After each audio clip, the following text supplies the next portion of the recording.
Why do you seem so scared?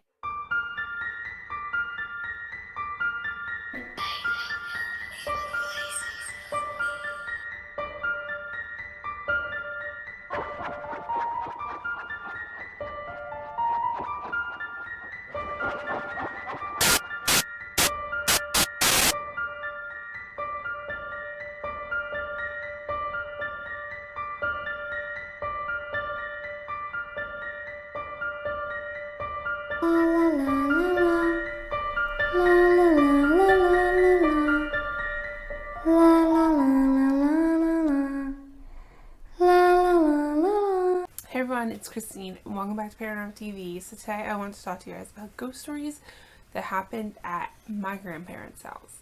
So my grandparents, they have this house that's been in our family for over 100 years. My grandfather was actually born in that house, and it's just been in our family ever since, except for a brief period of time where his Aunt Sue actually changed her will last minute when she got mad at the family and left it to the bread and milk man. The bread and milk man let them buy it back, but yeah.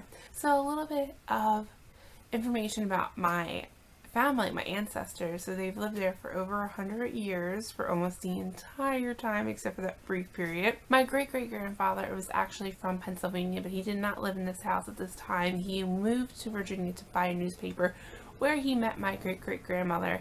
So they owned this newspaper, and there was this black man in town that was being falsely accused of a crime that he didn't commit. My ancestors knew that he did not commit the crime, and they wrote about it in their newspaper that he was being falsely accused because he was a black man. So my great-great-grandparents, they had all these businesses. They owned a store, a newspaper, they owned hotels, a photography business.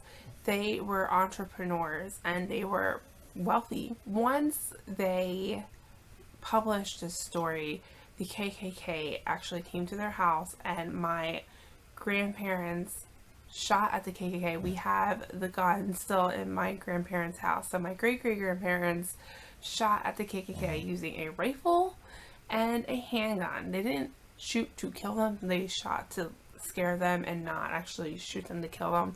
So nobody was hurt in this, but they packed up the bags and they fled to Philly. So like I said, my grandparents had the rifle and they had the handgun, as well as many other antiques. They had pictures of people that were in our family and pictures of people that weren't even in our family that was just taken from the photography business that they wound up grabbing and just bringing with them when they left. Some were theirs, some they actually just printed out for other people, but they grabbed them, they all left. So we had pictures of people who were dead, and those people, some of them were our ancestors, some of them we never met before our lives. We actually found pictures of slaves. My family actually did not own slaves, and I know this for a fact because we've looked into our family history and they never owned slaves. So this was a picture that belonged to somebody else, but that's something that had, I feel like, a lot of emotional tie. They had those pictures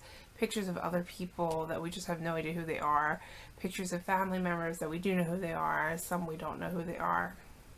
Some had tragic deaths, some had normal deaths. They had the guns that they used to shoot at the KKK with, along with other guns that my grandparents just had. My grandma had a handgun that she shot a robber with, but he did not die. She did shoot him though. My family history is pretty crazy, I'm sorry. Telling this, I'm sitting here thinking, maybe I should have left the history part out. But I just wanted to let you guys know there's so much emotion that lies within that house. So that could explain weird things that happened. The first thing I want to talk about is one time I was just sitting there, I was watching TV. This is one of my earliest memories of something that weird that happened. This was before there was one TV that could control the volume and turn it on and off. There were two separate remotes at this time, and this TV was an older TV. My grandparents, you know, when they kept something, it lasted forever. So they had this old TV that none of the neighbors had, because all the neighbors had upgraded, but we still had this old TV, and it did have a remote control that turned the volume up and down. That was different from the cable remote control. And one day I was sitting there and I had the remote next to me on the table. I wasn't touching them, but I watched the volume go all the way down to 0. And I don't have any explanation for that because the remote was right next to me. Another thing that happened one day, I was sitting in the living room and I was talking to my grandma. The house has an indoor porch, and on that indoor porch there is another door to close off the porch. So that door wound up opening and then slamming shut, and there was no draft. All the windows were closed. It wasn't a very windy day outside. We don't really have an explanation for that either, because that's not something the door did. So I'm going to touch really briefly on this because I did a whole separate video about it, but I remember once I was home alone and there was this really weird noise that seemed to travel from the back room to the front room that really freaked out the cat. The cat ran down the basement, left me, and I have no explanation for that noise. And when you see the video I did on this, you'll have more detail about it, but I just wanted to talk to you guys briefly about it here. My grandfather one time said he was sitting at the table and he was eating and he felt like there was a hand that just touched his arm, like just, you know, like went like that onto his arm. And he was really freaked out by this. He said that it felt like it was cold, like a cold hand had touched his arm, but this really freaked him out. Another thing that he believes was a paranormal dream. A family member of mine lost their baby a couple hours after she was born. I don't even know if it was a couple hours, to be honest. My grandparents, unfortunately, they lost twins a couple hours after they were born years and years ago. I think it was before even my mom was born. And my grandfather, you know, this was something that really upset him. His whole life he was very upset about the loss of his children, as I feel like most parents would be. And well, one day he was sleeping and he had a dream that his twins were all grown up now, and they came to him in a dream and said, "We're here to take," I'm not going to say the baby's name, but "we're here to take the baby to heaven."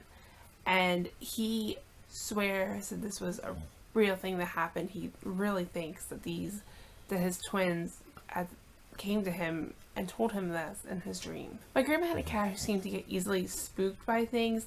Things would just freak her out for no reason. My mom's dog, when she was over the house, would sometimes bark at the dining room wall. So I've been racking my brain long and hard, and I know that there are definitely more paranormal experiences, or what my family has believed to be paranormal experiences, that my grandparents had, that I might have had, that my mom might have had, but I cannot really think of them right now. So I do remember them later. I will do a part 2 to this. I hope you guys enjoyed this video. Let me know what you thought down below, and let me know if you had any paranormal experiences in your home, or a family's home, or a friend's home, and I will talk to you in my next video. Bye!